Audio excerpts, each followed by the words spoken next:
Vous connaissez probablement le Bitcoin, cette monnaie virtuelle souvent assimilée à des choses négatives. Mais saviez-vous que certains pirates et autres logiciels totalement légaux en produisent sur vos machines? Les crypto-monnaies ont vu le jour en 2008 avec le Bitcoin.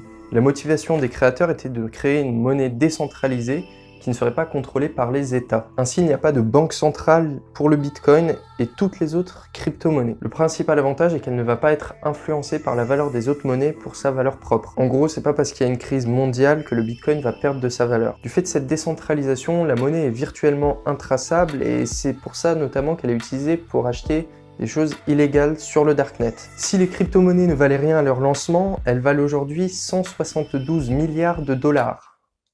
Probablement plus car une partie est utilisée pour acheter des choses illégales, par exemple des esclaves, des animaux ou encore... On va s'arrêter là. Il existe plus d'une centaine de crypto-monnaies à l'international, mais la plus connue reste le Bitcoin qui a aujourd'hui une valeur de 6200 dollars. Chaque monnaie a des avantages et des inconvénients, certaines ont plus de valeur, d'autres moins, mais qui sont plus intraçables, par exemple le Monero. Pour comprendre cette intraçabilité et notamment pourquoi elles sont utilisées lors d'échanges illégaux, il faut en comprendre le mode de transaction. En fait, lorsque vous faites une transaction avec du dollar par exemple, elles vont passer par une banque centrale qui va venir l'enregistrer.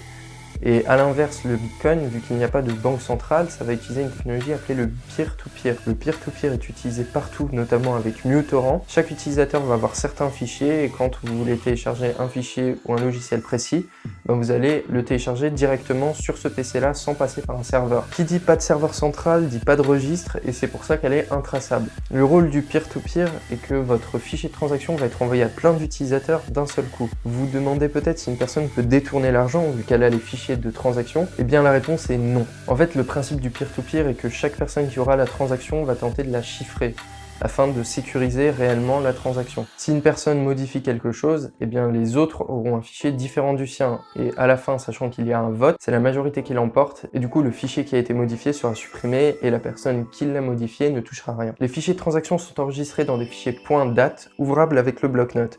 Mais si vous le faites, vous n'arriverez à rien lire. En fait, les fichiers sont chiffrés par les utilisateurs du peer-to-peer. C'est ce qu'on appelle le minage et c'est notamment utilisé par des personnes légalement et par d'autres un peu moins légalement. En fait, le principe du minage est que quand vous allez participer au chiffrement d'une transaction, vous allez toucher une petite somme en Bitcoin. Donc au final, vous êtes un peu rémunéré. Et c'est très simple à mettre en œuvre, il suffit juste d'avoir un CMD et un PC avec une bonne carte graphique. En effet, les calculs qui sont réalisés sont extrêmement compliqués, et c'est pour ça qu'on utilise la carte graphique qui est beaucoup plus rapide que le processeur. Une fois que votre PC aura chiffré le dossier, il va le renvoyer et c'est là où il va toucher l'argent. Mais cet argent n'est pas directement exploitable, il faut l'envoyer vers un portefeuille virtuel. Alors votre portefeuille virtuel, nommé aussi wallet, permettra de stocker les bitcoins que vous aurez gagnés. Et pour y accéder, rien de plus simple, quand vous avez chiffré votre bloc qui contient toutes les informations de la transaction, vous y ajoutez votre petite touche personnelle, votre wallet, qui va permettre de rediriger les revenus vers ce dernier. Petit point technique, en fait le wallet c'est juste 12 mots en anglais qui ont été hachés. Mais du coup vous voyez peut-être où je vais en venir, il suffit juste de modifier l'adresse du wallet pour toucher des revenus, peu importe le PC sur lequel vous minez. Mais généralement ce que les mineurs font, c'est qu'ils ne minent pas directement sur leur ordinateur personnel. Ils ont ce qu'on appelle un rig à côté qui va s'occuper des calculs. Pendant le paramétrage de leur rig, ils vont juste rajouter leur wallet et du coup tous les revenus sont redirigés vers leur portefeuille. Et ça, c'est un point très important pour la suite, notamment au niveau des logiciels malveillants. Si vous êtes intéressé par le minage et par les bitcoins, vous pouvez aller voir dans la description, il y a le lien d'un site d'un ami qui s'intéresse beaucoup à ça. Il m'a notamment aidé à faire cette vidéo. Sachant que vous n'avez pas besoin d'un logiciel très lourd, juste d'une invite de commande et d'un script, certaines personnes ont compris qu'il y avait beaucoup d'argent à se faire. Certains ont créé des botnets qui sont un ensemble de PC zombifiés qui sont un peu à la solde du pirate. Ce dernier n'aura alors qu'à installer le script et à lancer une page CMD cachée, ce qui est très facile à faire. Vous l'aurez compris, à partir de là, le PC de ses victimes vont alors miner et envoyer l'argent vers son wallet. Alors oui, mais quel intérêt? Le pirate ne sait pas si vous avez telle ou telle carte graphique, sachant qu'il faut une grosse puissance de calcul. Imaginez que le virus du pirate est installé sur 20 000 ordinateurs qui vont venir miner en même temps. Imaginez les revenus à la journée du pirate.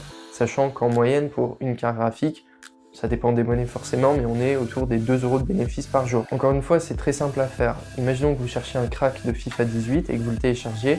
Il se pourrait qu'il y ait un virus qui mine sur votre ordinateur lorsque vous installiez ce jeu craqué. Mais le pire est que certains logiciels légaux, par exemple MuTorrent, vont venir miner sur votre ordinateur. Quand vous installez MuTorrent, il y a un second logiciel nommé EpicScale qui va s'installer à votre insu et qui va miner du Monero en utilisant la puissance de votre processeur. Ce qui qui fait que vous ayez une carte graphique ou pas, il y a quand même du minage qui se fait. On estime que pour 200 000 utilisateurs, il y a un revenu de minage d'1,2 million de dollars par mois.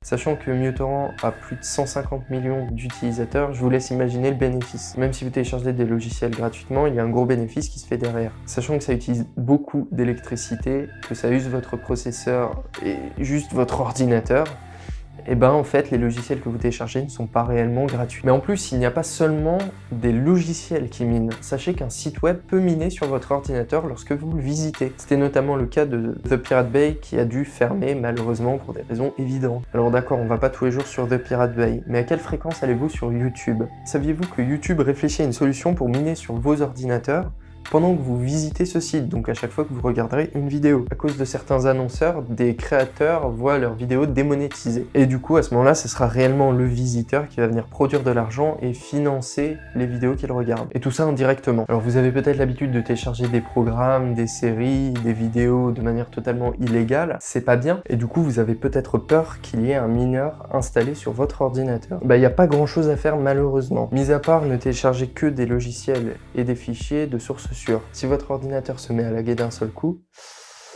il y a moyen qu'il y ait un mineur qui soit installé dessus. C'est pour ça que je vous invite à faire attention et à ne pas télécharger n'importe quoi. Ou alors à le télécharger dans un premier temps sur un autre ordinateur, puis le ramener sur le vôtre. Si cette vidéo t'a plu, abonne-toi maintenant, tout de suite.